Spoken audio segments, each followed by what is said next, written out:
Hola, muy buenas noches y bienvenidos a otro episodio de este podcast titulado Charlando con Amigos. Esta noche tenemos a 4 invitados especiales. Alma Contreras.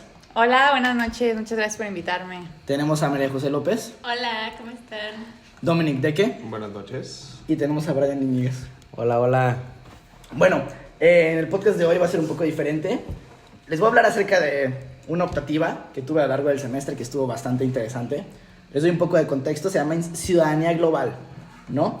Desde la primera clase nos impartió una pregunta llamada, pues, ¿qué es un ciudadano? ¿No? En realidad. Y a partir de esta optativa yo aprendí muchísimas cosas. Y ahorita tengo que hablar acerca de objetivos de desarrollo sostenible. Entonces el primero que quiero tocar es reducción de desigualdad. Y quiero abarcar un tema de la clase que tocamos, que es el Parque de las Gatas. En este parque se supone que era un punto de reunión para trabajadoras de casa, por ahí de los años 60, 70 en México, aquí en Guadalajara para ser más exactos. Se reunían ahí junto con sus familias y con más personas, igual trabajadoras de casa. Y lo interesante de esto es que era de comunidad indígena, y a partir de esto las dueñas de las casas, las señoras, mostraron un descontento y llamaron a seguridad, llamaron a policía para sacarlas de ese parque porque se veía mal, ¿no? Unas reuniones sábados y domingos, incluso llegan a poner tianguis en ese parque. Llamaron a la policía para que las sacaran, incluso prendían los aspersores alrededor de las 8 o 9 de la mañana a propósito, pues para que no tuvieran manera de reunirse, ¿no? Entonces, ¿qué opinan acerca de eso? Sí, esto que dices ahorita me está recordando mucho a un movimiento que se ha tenido ante las personas indigentes o a las personas sin casas, que se les pone cosas por medio del gobierno para impedirles la vida, para hacérselas más difícil, como bancas que tienen partituras que están divididas en medio, o para prevenir que las personas se puedan acostar cómodamente en ellas. O grupos que se encargan de decir dónde hay personas durmiendo en la calle para llamar a la policía y que éstas los corran. Y todo esto pasa con el afán simplemente, pues al fin y al cabo es un afán de molestar, ¿no? Es un afán de segregación. Sí, o claro. sea, de no querer a esas personas como en esos ambientes, porque son ambientes públicos, ¿no? Digamos que en esas casas están viviendo familias como de ingresos económicos pues medios altos. Y ver como los indigentes durmiendo en bancas, pues les descontenta y obviamente hacen algo al respecto, pero sabemos que lo que hacen al respecto es incorrecto. Pues es que ni siquiera es hacer algo al respecto para ayudar. Nomás lo están haciendo desde un fin como egoísta para ellos no tener que ver a alguien sufrir de esa forma. Sí, viene como nosotros no queremos saber que está pasando algo mal y que la gente se le está pasando tan mal mientras nosotros tenemos todo bien, mientras estamos beneficiando nosotros del sistema. Por eso escondemos nuestros problemas, como los ponemos abajo de la alfombra, como las caricaturas. Sí, claro. Bueno, pero también tenemos que recordar que todo esto, o sea, en realidad pasó, o sea, esta historia del Parque de las Gatas es alrededor de los años 60, años 70, ¿no?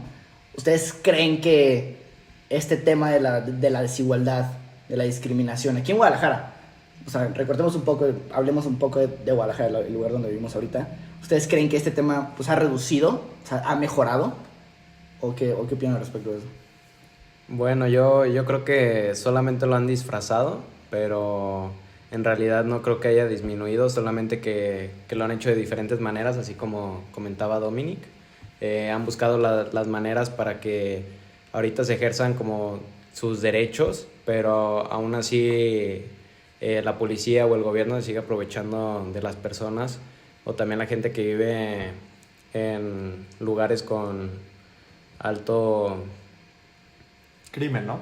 Sí, o sea, buscan la manera de a esas personas llevarlas a lo más profundo en vez de buscarles una ayuda, pues. Sí, definitivo, o sea, y un ejemplo perfecto yo creo que hoy en día se sigue viendo. O sea, ahorita podemos salir y ir a ese lugar y lo vemos perfectamente, lo que es la calzada de Independencia, ¿no? Cómo se hizo un imaginario desde hace tiempo, el hecho de decir de que de la calzada para allá no vayas, o de la calzada para acá, y eso se quedó incrustado como en toda la población de Guadalajara, y ahora la calzada es una separación, literalmente. Tú pasas de la calzada de Independencia y es un Guadalajara completamente diferente, ¿no? Sí, claro, o sea, ya no se queda en un imaginario, sino que vemos esta separación abismal de tanto cultura como sociedad, como de seguridad inclusive, y se nota, pues claro, el cambio y tanto el gobierno como las personas en la comunidad lo están generando. Sí, se enseña como a nosotros los humanos, desde nuestras raíces de tribus, siento yo que nos gusta dividirnos, el sentir que pertenecemos a ciertas personas, y esto por naturaleza excluye a otras personas. Si nosotros pertenecemos, hay personas que no pueden pertenecer, y esto crea divisiones en nuestra sociedad que se ve entre los ricos, los pobres, los... Sí, claro, y se me hace muy interesante que lo mencionas de esa manera, porque, exacto, en el mismo Guadalajara ve las comunidades y ve las fronteras imaginarias, o sea, que genera una colonia, ¿no? O sea, como una colonia puede ser, o sea, de clase media alta, por ejemplo, y la colonia de al lado ya es una colonia, pues, de gente, o sea, que no tiene los ingresos suficientes, ¿no? Que incluso se podría considerar que viven en pobreza. Y no solamente son estas fronteras imaginarias, sino que pasa, por ejemplo, un tema que vimos muy interesante en la clase fueron los cotos, ¿no? Cómo los cotos están construidos como para proteger el recurso. En este caso, el recurso son las familias que viven dentro de los cotos. Eso es una protección literalmente de lo que está al exterior, ¿no? O sea, los cotos pueden estar ubicados en colonias pues no tan bonitas, pero el coto puede ser una cosa totalmente diferente, ¿no? Tienes alberca, tienes una casa club y pagas este tipo de mantenimiento. Entonces llegamos al tema de el pago por esta comodidad. Uh-huh. Sí, la seguridad, que yo siento debería ser un derecho humano. Aquí en México necesitas tener ciertos recursos para beneficiar de ella. Sí, definitiva. Y como lo mencionas, ¿no? O sea, pasa de ser un imaginario o algo tangible. O sea, pasa de pensar que hay divisiones a ir caminando por la calle y voltear al lado derecho y voltear al lado izquierdo y ver totalmente cosas diferentes, ¿no? Y ya es una pared, ¿no? O sea, incluso le ponen esos anuncios de que cuidado, o sea, reja eléctrica, ¿no? O sea, aquí se roban llantas. Sí, exacto, sí, o sea, justo, o sea, cuando llegas a ese nivel de poner rejas eléctricas, o sea, como para separar ese tema, ¿no? Otro tema también del que me gustaría hablar, eso es otro objetivo de desarrollo sostenible, que es el tema de la vida de los ecosistemas. Y qué bueno que estamos hablando de fronteras, porque me lleva al tema de los parques, o sea, los parques ecológicos. Por ejemplo, aquí en Guadalajara, si hablamos de Colomos, o si estamos en Ciudad de México, ya hablamos de Chapultepec, el parque de Chapultepec. ¿Cómo es este tema que nuestros parques ecológicos están ubicados a la mitad de las urbes, a la mitad de las ciudades, en lugar de estar pues a las afueras?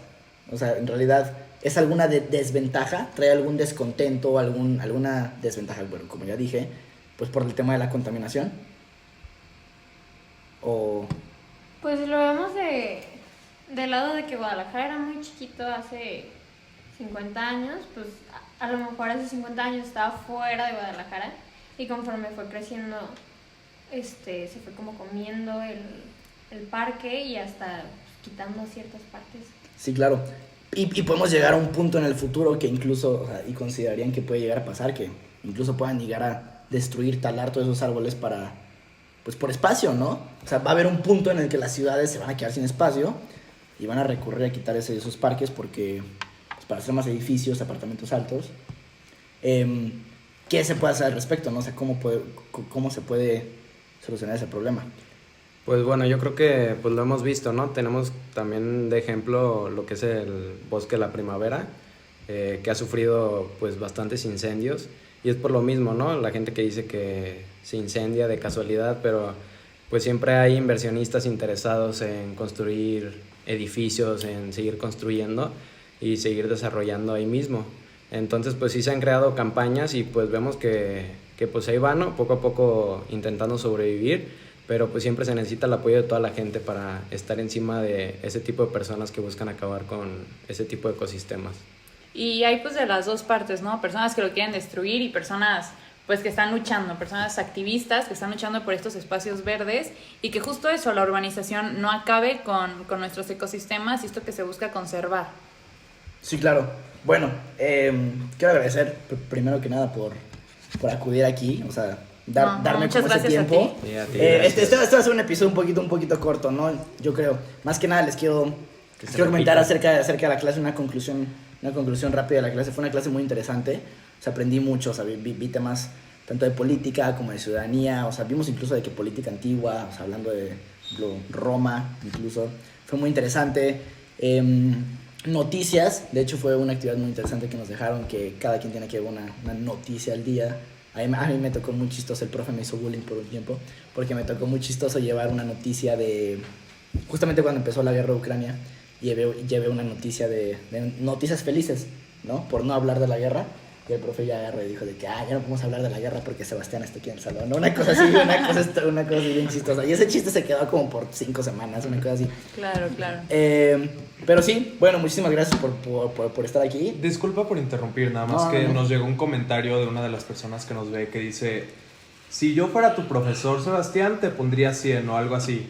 Ah, ¿en serio? Sí, de uno de nuestros suscriptores. Bueno, pues ya escuchamos. Si fuéramos nuestro profesor, 100 en esta evidencia, terminamos. Quiero desearles a todos felices vacaciones y muy buenas noches. Igual, buenas noches. Buenas noches. Buenas noches.